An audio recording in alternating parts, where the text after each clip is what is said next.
So I'm going to open with a question. So this is I'm going to kind of pick on this. And so this is, how do you test your test equipment? And what I really mean by that is your flight test instrumentation.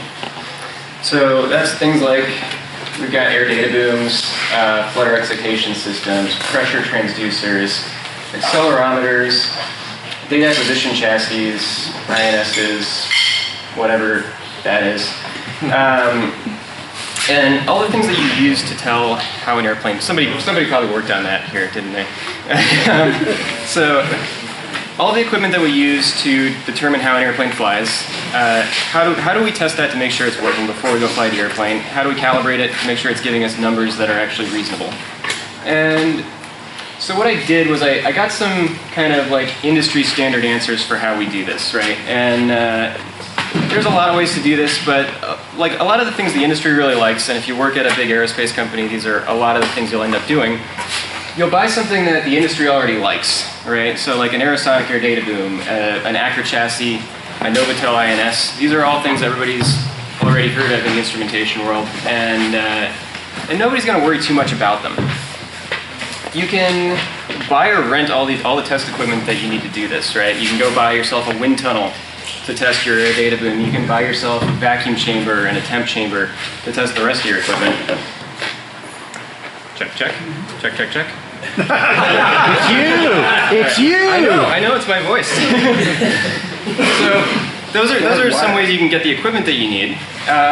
Or you can hire a company like Calspan to do this. Calspan does amazing work, and there's a lot of other companies like them that you can hire to just do this sort of work for you. So what I wanted to do, these aren't real numbers, but these are ballparks just from my own experience of roughly what these things cost. So if you go and buy all of your data acquisition off the shelf, and you buy all the stuff that the industry loves, you're probably out $250,000, something in that territory. It's a lot of money by the time you've engineered it and installed it. If you buy your test equipment, wind tunnels, it turns out, are not cheap. Neither is the rest of this equipment. Some of it you can find cheaper in the used market, but in general, it's a lot of money. If you hire Calspan,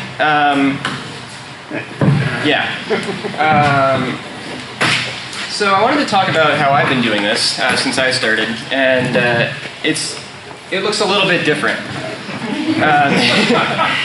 So that was $800 for the Jeep and $76 for everything that went into that air data probe, and a significant amount of my own dignity. And so that's what I'm going to talk about, a few of these methods like this that I've used, and sort of how it's let me do some things that otherwise would have cost a lot more money. So to talk about just kind of who I am, I'm a private pilot. I have two adorably tiny airplanes. I have a KR-2S and a youngster biplane, which are both tremendously fun and have been all over the country with me.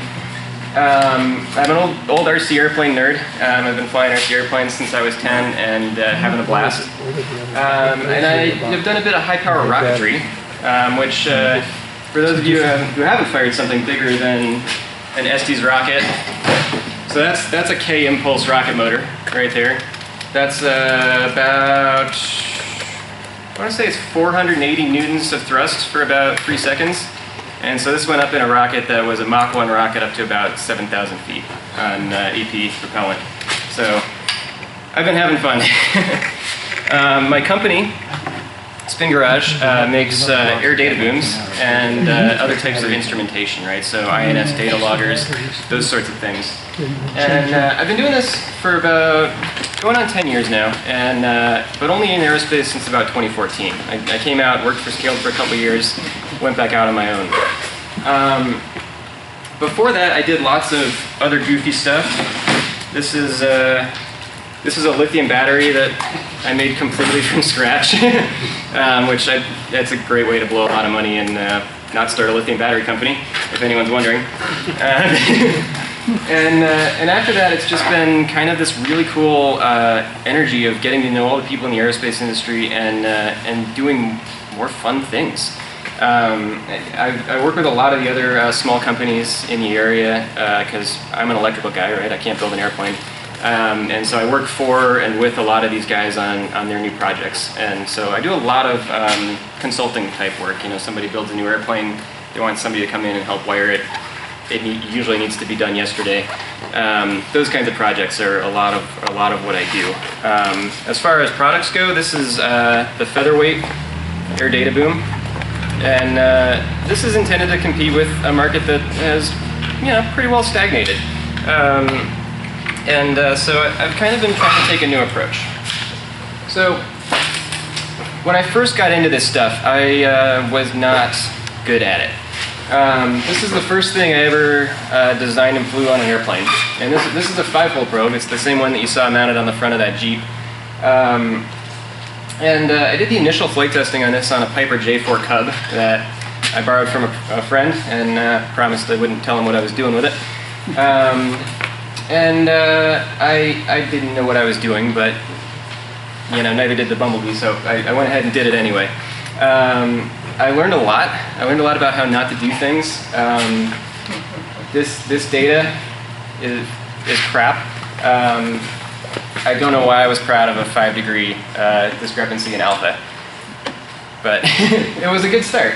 And it's come a long ways from there. So the projects have gotten a lot more cool and exciting. This was a spin test we went and did in an Aramaki Impala with Flight Research down in Mojave. And this was really cool. I actually got the back seat for this, and I got a lot of stick time, which I was really excited about. Doing an inverted flat spin out of a tail slide in an Impala is a lot of fun. But I've kind of tried to keep that same philosophy that I did from the very beginning, right? Just because everybody else has been doing something a certain way doesn't mean I can't approach it with the tools that I have that might be unique to me or unique to the situation, and just give it a shot and see if we can find another way to do this thing. There's no such thing as magic. I used to think lithium batteries were magic, and they're not. The process is actually a lot more like making a sandwich. All of these black boxes, all of these processes that we don't see inside, they're just done by everyday people. And so that's been the big thing I've tried to stick with through all of this. So to talk about an example here. So this was something a customer came to me with about a year ago. And this was calibrating a load cell. So this was a flight part. It was a pancake style load cell. Looks a lot like that. You put force in, you get a digital out or an analog output out, and that tells you how much force you put into it. It was a 5,000 pound load cell that we needed to calibrate. We were shooting for an accuracy of about 0.5%, so that's 20 pounds. And the trick of this was that we needed to demonstrate this at -70°C, right? We needed to have some idea, was this going to work, and was it going to be repeatable at -70°C? This was a challenge. If you go to buy something like this off the shelf, a lot of times the stuff that's available in short lead time, you can get to -40 or -55°C. Getting all the way down to, that's -100 Fahrenheit. Getting that far down low is a lot of times something that if you go to a manufacturer with that, they're going to come back and say, we can't do this for another, I think our quote was 16 to 20 weeks. Which at the time was more time than it was going to take to build our entire vehicle. So we bought an off-the-shelf load cell, and we needed to do this testing and calibration ourselves. So what machine would you use for this? What would you go buy or rent to do this test? Weights. Sorry? Weights. Exactly. Refrigerator. A good refrigerator. So this is the closest thing I could find on eBay. This is not what I bought. So this is an Instrumentation tension and compression tester with a temperature chamber built into it. It's about 40 grand off of eBay. You got to ship it from Singapore, and when you get it, it might not work. I don't know what these cost new. I think they're probably in the 6-figure territory, like I don't know, 100, 120, something like that. But this was too much for us at the time. So when your customer comes to you and they're like, oh, well, I spent my other like $36,000 on Star Wars figurines, you end up with something that looks more like this. And you get here by looking at what you already have, right? So on this project, we had a forklift, we had a liquid nitrogen doer, and so it's like, all right, where do we go from here?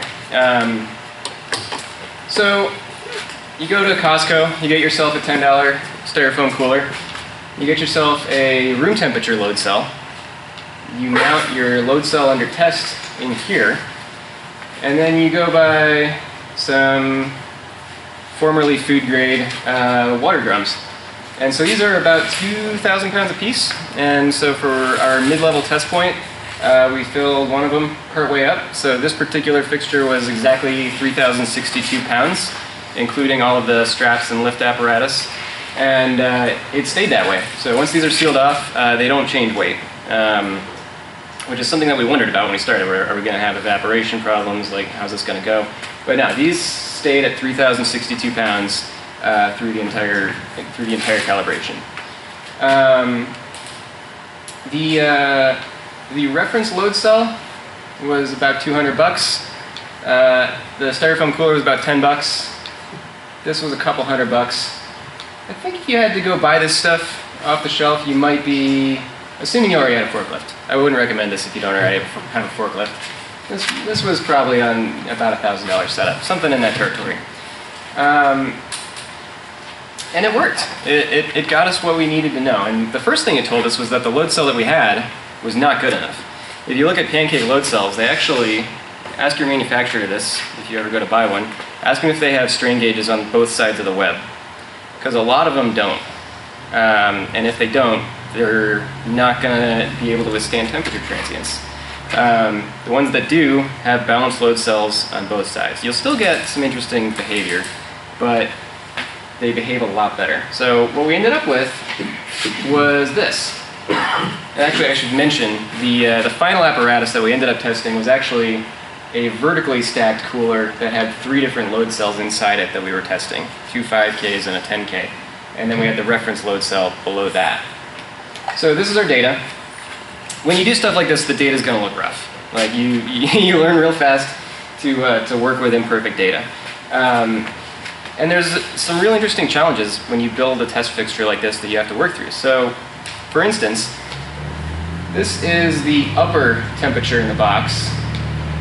That's the lower temperature in the box in Celsius. So we had that's like about a 60 or 70 degree spread between the top and the bottom of that cooler, just from thermal stacking, right? So you need to get everything cold enough to get your worst case load cell in the box down to your target temperature. So that was that point right there. At that point, our other load cell was down around minus 85. And the data traces are a little bit ugly. When you hang a bunch of weight from a forklift for a long time, the hydraulics sag. Every now and then you have to go pick it back up. So that's what these little spikes are.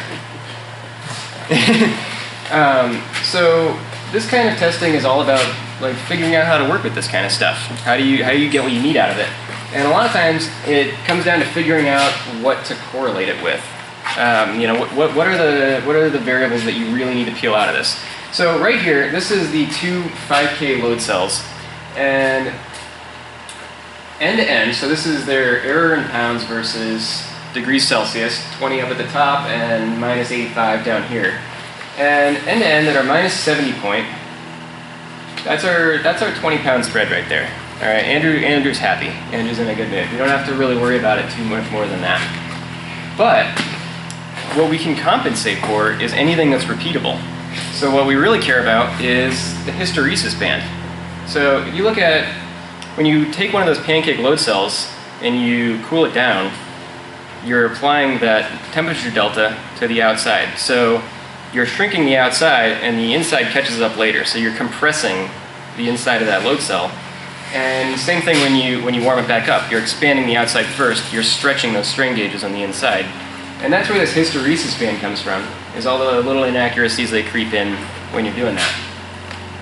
And what I actually have color mapped here, it's a little bit hard to see on the screen, but what's color mapped is the time derivative of temperature. So the time rate of change of temperature is what's shown in color. And you can see that when you've got a positive rate of change of temperature, we read about 10 pounds higher than when we had a negative rate of change of temperature. And this is kind of a thermal shock case, right? This is where we're dumping these in liquid nitrogen. So it doesn't get much worse than that. And so that's the part that we can't really compensate for. I mean, I could. If we got really fancy, I could make an intelligent DAS that looks at rate of changes of temperature. But the rest of this we can work out. We can use a lookup table for that. So really what we ended up with was about a 10-pound accuracy. That's 1/4%. And that's going through the amplifiers to something we can see in engineering units. And that's pretty good across 100 Celsius temperature range for a test setup that was literally built in a day with a forklift and, well, a lot of water. So I was pretty excited about that. So I wanted to sort of segue here and talk a little bit about data validity, because when you're doing these kinds of testing, that can be a sticking point, right? So different projects require different levels of rigor. That particular project, we needed to know that we knew we were going to be looking at the data, right? So we knew who was going to be looking at it, and we knew that we were going to know where those, what the data meant, right? But when you're boxing up this data and giving it to somebody else who you don't know, who you're not going to be in the same room with every day, it looks a little bit different. What you have to do to give both yourself and them confidence that the data is good looks a little bit different. So how do you tell if your data is useful without spending millions of dollars? Again, there's tons of companies you can go to do data analysis, to do statistical analysis, and they can tell you probably that your data is crap. But there's a couple of actually really easy things you can look at to give you statistical confidence in your data. Thing number one, error distribution. We've all seen a bell curve before. If your error distribution is not a bell curve, that's a sign. But more importantly, there's really two different things you're looking at. You're looking at the spread, you're looking at your standard deviation. In this case, it's somewhere between about, plus or minus 1.5 or 2 knots. The other thing you're looking at is little bumps or spikes, right? That's going to tell you something. If you're seeing something that's not quite a normal distribution, if you see spikes outside of that, that's telling you that there's variables that you're not thinking about, right? That means that there's, in this case, so this is an airspeed error distribution. This is, I went out, took an airplane, did a lot of 4-leg calibrations. You fly around in a 4-leg court, and you measure your ground speed and your heading, and you take an airspeed and altitude hack on each one of those legs. And in this case, this was recorded data, so I had that at about 20 hertz for each leg. So we ended up with a lot of data to crunch, and this is what that ended up looking like. And this is done over I think this was done over 5 different airspeeds across the range of the vehicle. So what that tells me is that something was different when I took that data.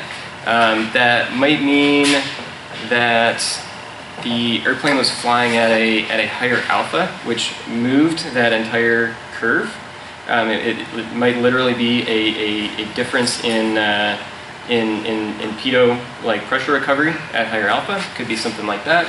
Could be the test temperature. And, that might have been the data that I took at the end of the test, and something might have been different there and shifted that bell curve. Or it could be something completely different. And so it's not necessarily the end of the world if you see something like that, but it's a sign that there's something that you're not thinking about in your calibration curve. So that's one thing you can look at. This one's pretty cool. I've gotten a lot out of this particular analysis tool. So what you're looking at, you take your data. So in this case, it's the standard deviation. So it starts with this data. and you break it up. So back here, this is every data point, 0.6. We're going to open that up, and we're going to take every 50th data point and take the standard deviation of that, and we're going to plot it. 100th data point, 500th data point, 1000th data point. And we look at how the standard deviation changes as we change the amount of our data that we're looking at. And what you can see is back here, it's pretty consistent. You know, we're within, I don't know, 10-20% variations in standard deviation as we work our way out. So I could have probably taken about 100th as much data, and I probably still would have been okay. All right, what's going on here? So as you take more sparse data sets, your sensitivity to the actual data that you're taking increases. And this is where you can tell you don't have enough data. And what you'll really start seeing is you'll see these fluctuations. Like you see it starts to oscillate as you get to the very end. And what that is that's actually an aliasing artifact, right? There's stuff showing up in that data that we're picking up the peaks it's similar to a frequency sweep. As we work through different frequencies in this data, we're starting to pick up stuff that's just showing up in the data. And so that's kind of in the territory of like, all right, I don't have enough data. This I wouldn't be super happy about. I would probably add that confidence interval, that confidence band on top of my standard deviation. And then back here, we're pretty happy. This is groovy. So that's been my approach. I'm open to a lot of other ways of data validation, but those are two really easy tools that I've been able to use to sort of give myself and my customers confidence that the data that we're taking with all these Home Depot test apparatuses is actually useful. Probably. So the next example that I want to go through is the 5-hole probe. If you haven't seen one before, so that's a 5-hole probe. Wow. So Is it a single cone or is it 2 cone? it's a single cone, 4 ports around the edge, and it has pitot and static. And we can actually, you guys want to pass it around? Hopefully it gets back to me at some point. You're welcome to take a look at it. That is a prototype. So if anybody can tell me what's wrong with it, please let me know. I'm curious. So what you do with these is you're actually looking at differential pressure across the ports, right? And what it is normally, so the oldest way to look at AOA, well, aside from looking out at the horizon, is a vane that looks like that.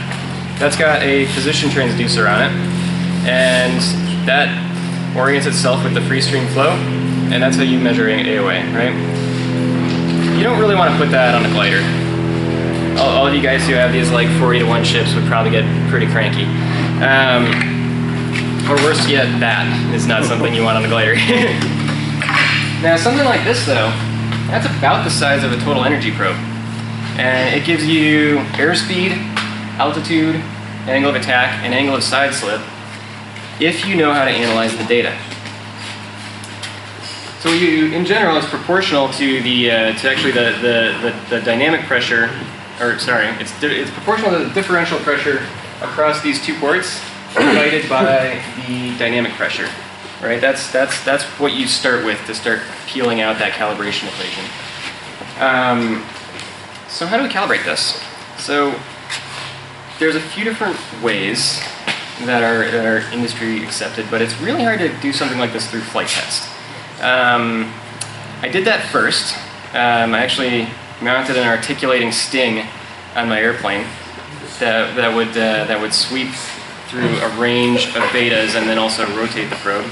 That was tremendously fun, but I wasn't 100% happy with that data, right? You've got stuff like, the probe's wiggling in the air, you've got turbulence and things like that that change your alpha, and it blows up your standard deviation. So you can get good usable data that way, but it's probably not going to get you all the way there. You probably need a wind tunnel. You can go rent time in a wind tunnel. It's expensive. So it's about, I got 2 quotes. Actually, in the middle of this, Stephanie was worried enough about me that she went out and got this quote after I'd already gotten this quote. But it was $25,000 a day, or $2,000 an hour.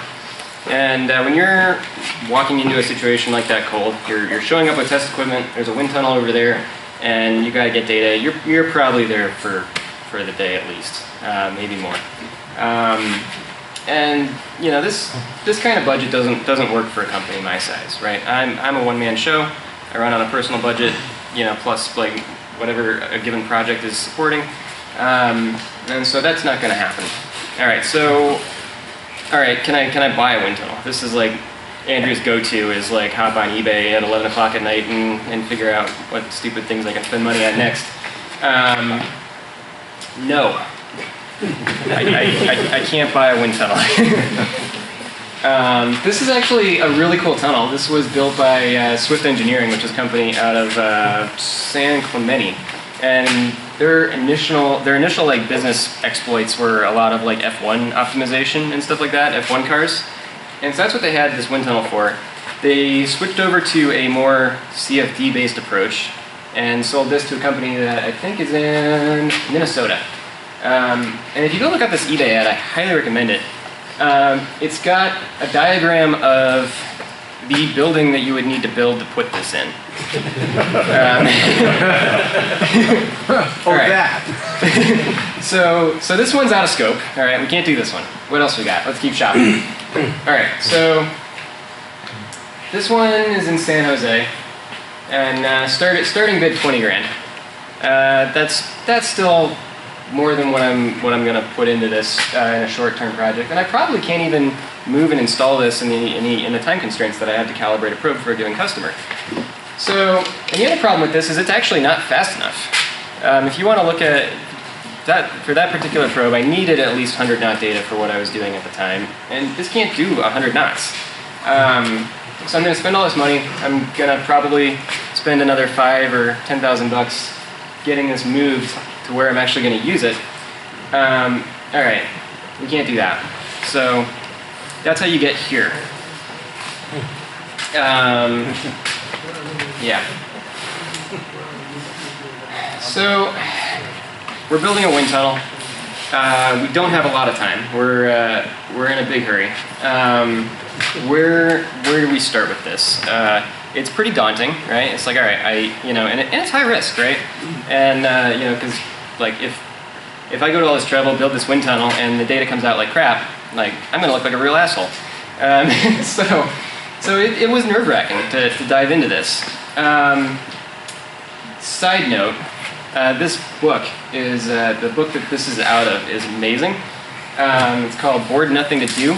If you give it to your kids or your grandkids, they might turn out like me. So that's neither here nor there. I just wanted you to have that. I just wanted you to be warned. But it is a great book. So when in doubt, start with requirements. What are the things that we really need this to do? What can we give on? All right, we need 100 knots for what I'm trying to do. We need to be able to put that probe in there, and we need to be able to sweep it through 45-degree beta. It's an axisymmetric probe, so we can rotate it in the test section and keep the same sweep. So we don't need a square test section. All right, we can do a rectangular test section. We need to keep it away from the walls. We need some good repeatability. In order for this data to be useful to me and to my customers, and in order for this project to really be worth it, we need 1 knot, 1 degree repeatability inside that tunnel. I had about $4,000 to do this. This is why those like $500,000 and $20,000 tunnels were not an option. And I needed to ship a product that was calibrated in the wind tunnel within about 2 weeks. It had to fit in my hangar.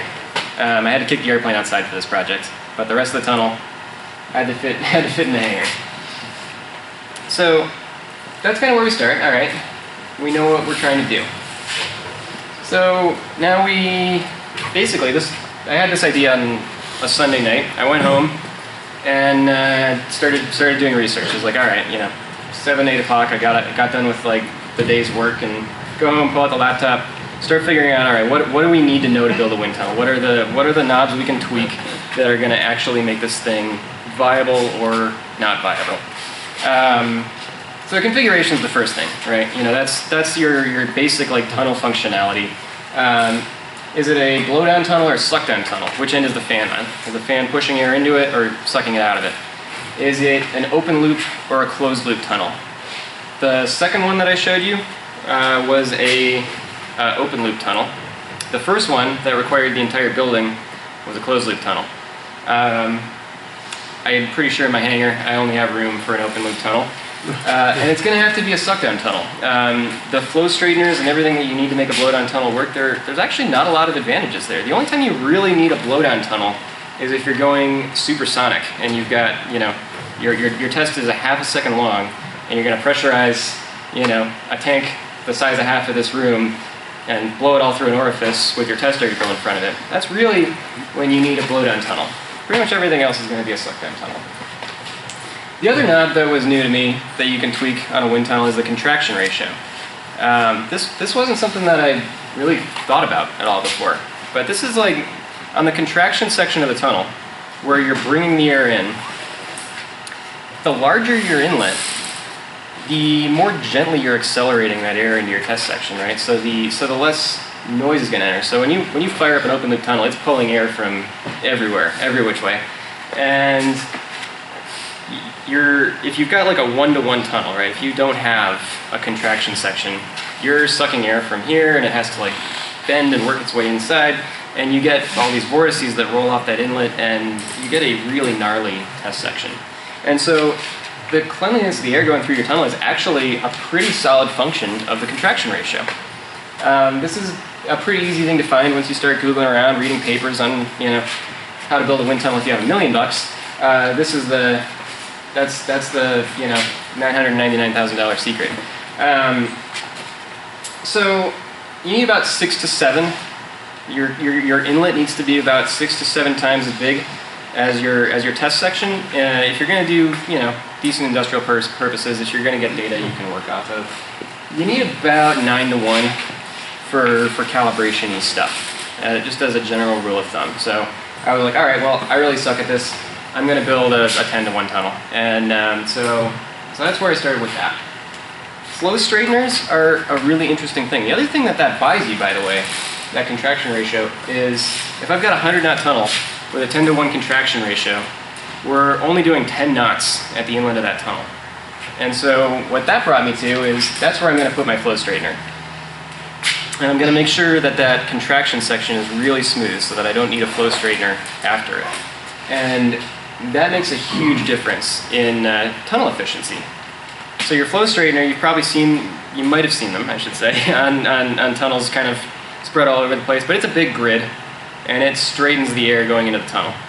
You need about a 4-to-1 ratio of inlet area on your flow straightener to the length of that flow straightener to damp out vortices that are roughly the magnitude of the size of your flow straightener grid. So that's a pretty big obstruction to put in airflow. So being able to put that at a 10-knot inlet is a big deal. Like drag is a v-squared thing. If you put that at your 100-knot inlet, you're going to have a hard time getting that tunnel up to speed. So those are the things that got me started. So sizing, that was the next thing. All right, how do we decide how we're going to make this? And I'm like, all right, I know I'm not going to make a fan. That is not in scope. I'm going to find what I can buy in McMaster. And so you start with CFM. You know, I think this was around I think I needed about 12,000, I think, for a 12 by 18 test section. I knew there were going to be losses. I knew I didn't have time to figure out what they were going to be, so I used at least 2. Good rule of thumb. Maybe three might have been better. Two was good enough. So I needed a 30,000 CFM fan, and I found one on McMaster. It showed up the next day. 36-inch 6-blade fan. And the cool thing about that is it's an industrial fan. It comes with fan specs. It's super easy to install. So I know I need a 10 horsepower motor. I know I need a 20 horsepower VFD to drive it. And all right, the hardest part of the tunnel, done and done. I did not bury myself in detail design. I did just enough to figure out roughly what it's going to look like. So it's going to be, you know, about going on 20 feet long. I think it was about 17, 18 feet long. And this is your contraction section and your diffuser section. Fan goes on the far side where that hole is.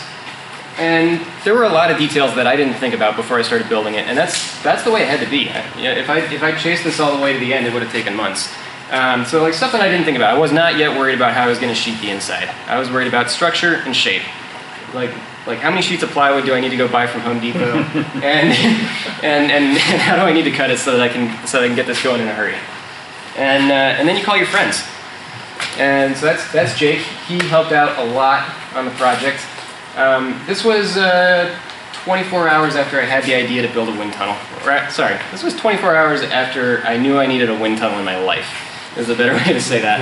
And you know, a good chunk of it was done. And this was a risk buy down. For me, this was like helping me sleep at night. All right, I'm not doing something that's completely stupid. This might work. And so the sooner you can get to that point, honestly, the sooner you start sleeping better about what you're doing. So that's where I started.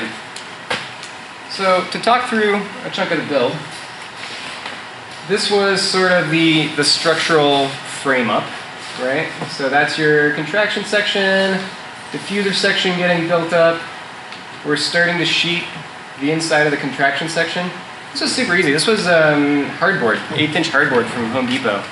People use it to build skateboard ramps and stuff like that. It's really cheap.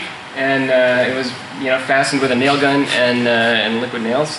And you know, once it's framed up, it's rock solid. I did fiberglass corner tapes on the inside, and that really stiffened everything up a lot.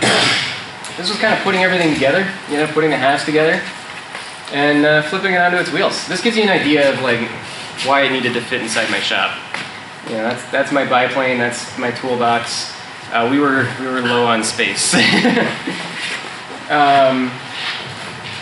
And this is basically the state that it was in during the first run. So this is my 10 horsepower 3-phase motor, and that was largely defined by what I could get shipped to me in 5 days or less. And that's kind of getting it mounted with an engine hoist. It's a wood mount, nothing fancy. That's good enough for me to get a 3/4 inch tip clearance, which is a lot for those of you that have done anything with tip clearance. I know it's a lot, but it was good enough. And yeah, this is where we were. So the VFD is mounted on it. The test section is built. The fan's back there, and it was about 8 o'clock at night when we got this thing spooled up. And that was about a week in, I think. I think it was about a week to the first run. And measured some initial flow. All right, we're in the right ballpark. We can do this. All right, so the flow straightener. So this was massively underscoped by me. I didn't think this was going to be difficult. The two basic methods that you'll see, well, I guess there's three methods you'll see in a lot of the industry. You'll see laser cut, you know, interlocking grids. You'll see core, like composite structural core. You can go buy core and have it shipped to you, and that takes a long time. Both of those actually will take quite a while and be pretty expensive. The other thing you'll see is straws. So if you do this, I highly recommend boba straws. They're about a 10 millimeter diameter as opposed to like your standard 6 millimeter diameter straw. And you can get 25,000 boba straws ready for pickup at will call in LA next day for about 200 bucks. This was a surprise to me, and that's what it looks like when you're driving your poor car up from LA after you realize that all the boxes the straws came in don't actually fit in your car, and so you have to break them up in the parking lot of the distribution center and dump them into your car and give the boxes back. And that's what your girlfriend looks like when she gets started stacking straws. And this was a long process. People that would come to help, I'd be busy doing other stuff, and I'd be like, go stack straws. and you know, I have the best friends in the world, because after we got to about the 2/3 mark, was finally when I was done with other things and went to go help stack straws. That is not a fun job. We did it with 3M77, and so you spray some stuff down, and then you put your straws down, but they all kind of stick when you put them down, so you have to like arrange them for 25,000 straws. So Joe and Steph, thank you very much for your help on this. You guys,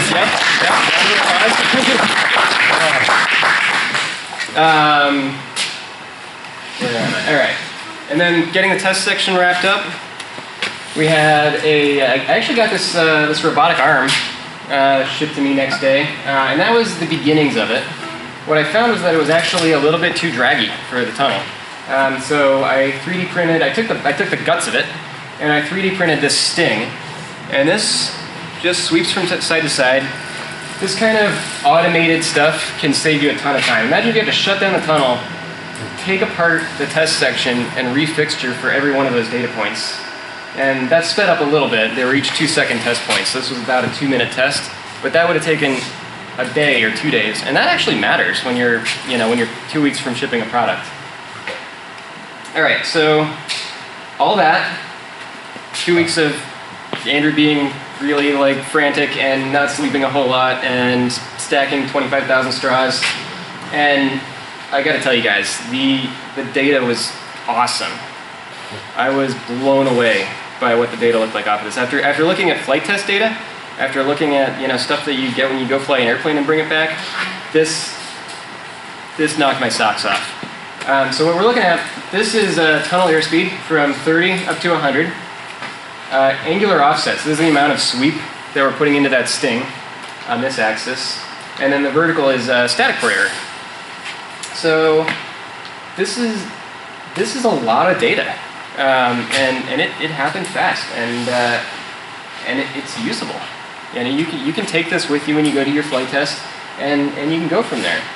On a 2D level, you've got your dynamic pressure error in percent, applied angular offset, and yeah, this is a flat pitot.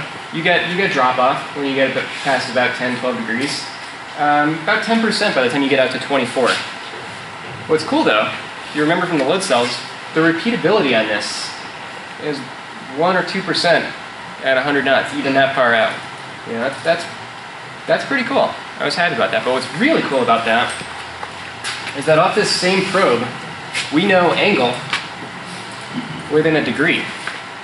And we know angle repeatable within half a degree. So we can actually take these numbers and put them back on this data, and we can say, all right, we see we're at 24, 22, whatever. That means we need to bring this up 10%. And you can do all of that. This is the corresponding air data computer for this project. You can do all of that on a circuit board that size at 100 hertz.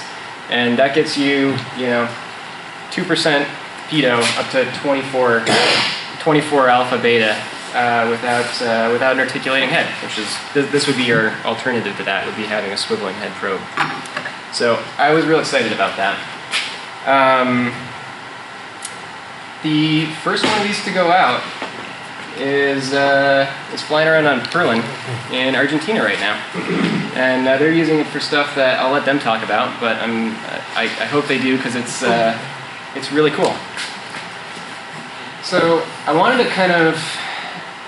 to wrap up with this, which is basically, you go do these things with this confidence that, for some reason you know how to do what you're doing with the tools that you have better than what the rest of the industry has been doing, and you really have no reason to have that confidence.